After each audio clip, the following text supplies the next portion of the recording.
20,000 մատչելի բնակարանների հարցը ինչպես է լուծվելու։ Մենք կառուցապատողին տալու ենք հողատարածք, որտեղ արդեն կա ճանապարհ, կա ջուրը, կան կոմունիկացիոն բոլոր համակարգերը, եւ քանի որ կառուցապատողը ստանում է այդ ամեն ինչը, բնականաբար ավելի մատչելի է կառուցելու, եւ մեր երիտասարդներին մենք ապահովելու ենք մատչելի ուրեմն բնակարաններ, իհարկե այդ ամեն ինչը վերահսկելով։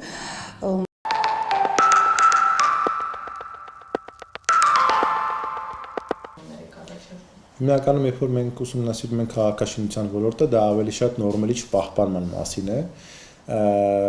Մայրաքաղաք Երևանում տեսանք,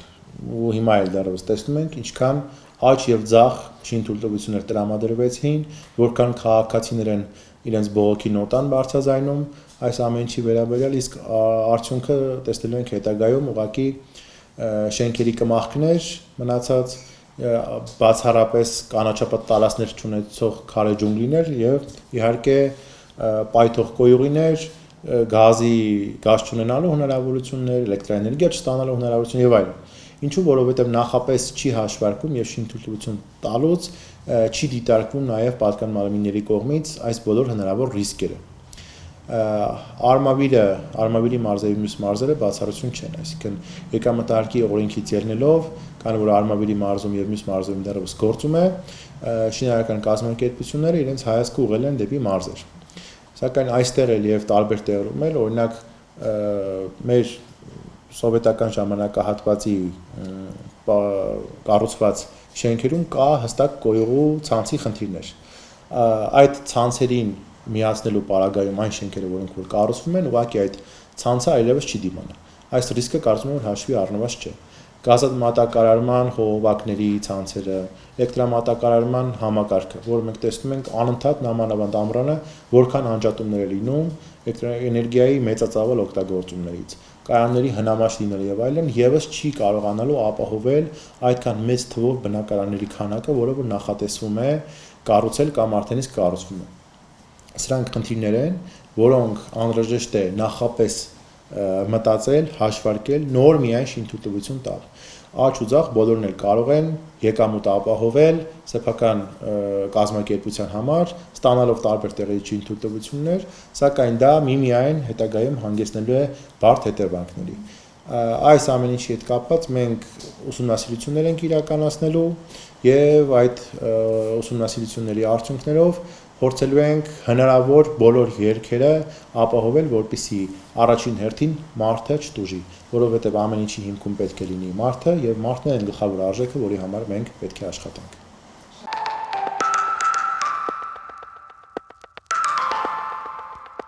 Օրինակ վերցնենք Երևան քաղաքը արդեն շատ վտանգավոր քաղաք է դարձել։ Բոլոր առումներով, թե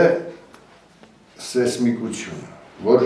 եթե մի շենք պաժար ընկնի, այսօրվա դրությամբ չի կարա տվյալ հրշեջ մեքենան մոտենա այդ շենքին։ Սա մեկ, երկրորդը չտա Աստված, ավաղը մյուս օր որ պատերազմ է լավ։ Երևանում չես կարա դու քաղաքային մարտել վարել։ Ամեն կողմանի Երևանը դարձնել, տեսեք, Երևան քաղաքի կոյուղված ջրերը, ինչա կատարվում։ Սա արդեն նորից անվտանգության խնդիր է։ Մի քանի կոպեկ աշխատելու համար մարդիկ վերածում են ոչ թե քաղաքի, այլ չգիտեմ ինչի։ Տենդենսը գալիս է մարզեր։ Հիմա տեսեք ինչ է կատարվում։ Եթե Հայաստանում չկա այդքան մարդ, այդքան շենքերը կառուցում են ում համար։ Ում համար են կառուցում այդ շենքերը։ Չկա, մարդիկ լքում են։ Այսինքն 3.500.000 մարդից այսօր մնացել է, չգիտեմ, 2.500.000 կամ պաշտոնական տվյալներով 3 միլիոնի բր, բայց կես թվեր են։ Մենք շատ լավ ենք պատկերացնում դրա լուծումը, որ նախ պետք է հատիկ ստուգվի մարդկանց ով լինելը, ովքեր են ներթափանցել Հայաստան, ինչ նպատակներով, ինչ երկրներից, այսինքն ես չեմ ուզում մյուս ժողովուրդների մասին վատը խոսել, բայց պետք է ստուգվի, գիտեք, սովետական միության ժամանակ, երբ որ մարդուն անգամ բանակ էին տանում, ինձ երբ որ պիտի տանեին բանակ, ես Գերմանիայում եմ ծառայել, ստուգում էին միջև իմ պապերը ովքեր են եղել, որ հնարավոր է ինձ տանել Գերմանիա այլ երկիր ծառայության, թե ոչ, այսօր պետք է ստուգվի ցանկացած մեկին, ինչ ծագում ունի, որտեղից է եկել, ինչ նպատակներով է եկել, սա է երկրի անվտանգությունը։